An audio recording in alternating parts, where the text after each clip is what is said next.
নমস্কার বন্ধুরা, আপনারা দেখছেন মিস্টার নন্দী অ্যাস্ট্রোলজি চ্যানেল। আমি কৌস্তব নন্দী। শুরু করছি কেমন যাবে মিথুন রাশির আগস্ট মাস। এই ভিডিওটিতে সম্পূর্ণ বিশ্লেষণ করে বলা হবে 2025 সালের আগস্ট মাস আপনার কেমন যাবে।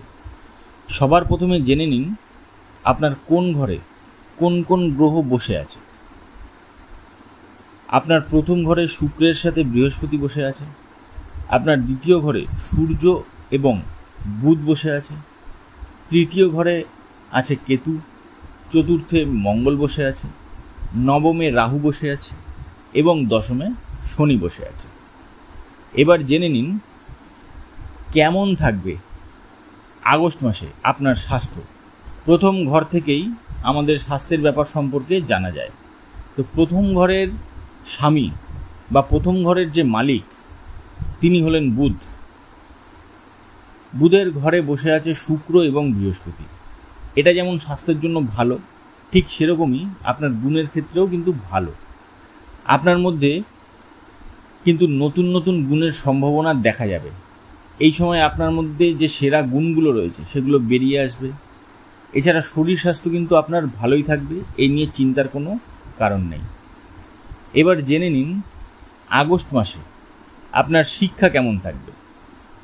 পঞ্চম ঘর থেকে দেখা হয় শিক্ষার ব্যাপারে, আর পঞ্চম ঘরের স্বামী হলো শুক্র। শুক্র বসে আছে এখন প্রথম ঘরে এবং প্রথম ঘরে বৃহস্পতিও রয়েছে। বৃহস্পতির পঞ্চম দৃষ্টি পঞ্চম ঘরে পড়েছে। এতে আপনার শিক্ষা কিন্তু খুব ভালো হবে। বৃহস্পতির দৃষ্টি আছে মানে আপনার শিক্ষা খুব ভালো হবে। উপরন্তু বৃহস্পতি এবং শুক্র যেহেতু একসাথে বসে আছে, এই জন্য শিক্ষাক্ষেত্রে আপনি কিন্তু সফলও হবেন। কোনো প্রতিযোগিতামূলক পরীক্ষা যদি আপনি দিতে চান অবশ্যই দিতে পারেন, সেক্ষেত্রেও আপনি সফল হবেন। কোনো নতুন সাবজেক্ট নিয়ে আপনি যদি পড়াশোনা করতে চান আপনি কিন্তু এই সময় করতে পারেন। এবার জেনে নিন প্রেমের ব্যাপারে। প্রেম সম্পর্কও দেখা হয় পঞ্চম ঘর থেকে।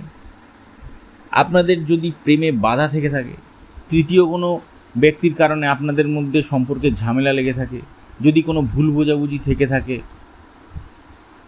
যদি গোপন কোনো শত্রু আপনাদের মধ্যে বিবাদ তৈরি করে থাকে, তবে এই আগস্ট মাসে সেই সব ঝামেলা কিন্তু মিটতে চলেছে। এই আগস্ট মাস আপনাদের জন্য খুব ভালো হতে চলেছে। যারা কাপেল রয়েছেন, যারা প্রেম করছেন, তাদের জন্য এই আগস্ট মাস খুবই ভালো। যারা নতুন প্রেম খুঁজছেন, যাদের জীবনে প্রেম নেই, যারা সিঙ্গেল রয়েছেন, তাদের জীবনেও কিন্তু প্রেম আসতে চলেছে। এই মাসে তাদের জীবনে প্রেম আসবে, তারাও প্রেমে সফল হবে। এই মাসে যারা সন্তান নেওয়ার চেষ্টা করছেন, এই সময়টাও কিন্তু আপনাদের জন্য খুব ভালো। এই সময় আপনি চাইলে সন্তান নিতে পারেন। গ্রহের বর্তমান পরিস্থিতি খুব ভালো জায়গায় রয়েছে। আপনার সন্তানেরা এই সময় আপনার কথা শুনবে, আপনার অনুগত থাকবে। সন্তানের দিক থেকে আপনি সেরকম কোনো মানসিক চিন্তা এই মাসে পাবেন না। এবার জেনে নিন আপনার বিবাহিত জীবন কেমন যাবে। সপ্তম ঘর থেকে দেখা হয় বিবাহিত জীবন সম্পর্কে। সপ্তম ঘরের ওপরে শুক্রের দৃষ্টি রয়েছে, বৃহস্পতির দৃষ্টি রয়েছে, মঙ্গলের দৃষ্টি রয়েছে, আবার শনিরও দৃষ্টি রয়েছে। এই জন্য আপনার জীবনসঙ্গী বা আপনার যে লাইফ পার্টনার সে কিন্তু খুব রোম্যান্টিক মুডে থাকবে এই মাসে। বিবাহিত জীবন আপনাদের খুব ভালো কাটবে। বিবাহিত জীবনে যে ছোটোখাটো ঝামেলা লেগে থাকে সেগুলোও কিন্তু থাকবে না এই মাসে।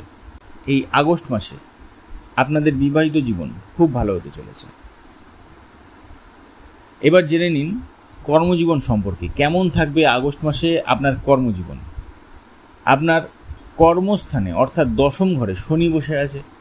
এই কর্মস্থানে শনি বসে থাকার জন্য আপনার কিন্তু কাজের প্রচুর সুযোগ আসবে। আপনি কাজে সফল হবেন। ব্যবসা করলে ব্যবসায় সফল হবেন।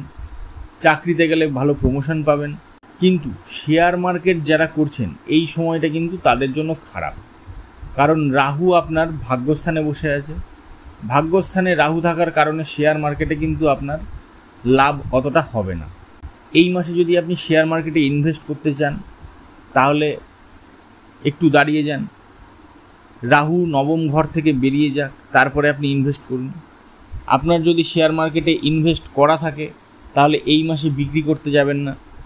রাহু নবম ঘর থেকে বেরোনোর পরেই বিক্রি করুন, আপনি লাভবান হবেন। এবার কিছু উপায়। বুধ আপনার গ্রহের অধিপতি, তাই বুধের বীজমন্ত্র পাঠ করুন। এই বীজমন্ত্রটি আপনি নিচের ডেসক্রিপশন বক্সে পেয়ে যাবেন। ভিডিওটি ভালো লেগে থাকলে লাইক, কমেন্ট ও শেয়ার করবেন এবং চ্যানেলটি সাবস্ক্রাইব করে রাখুন এই ধরনের ভিডিও আরও দেখার জন্য। ধন্যবাদ।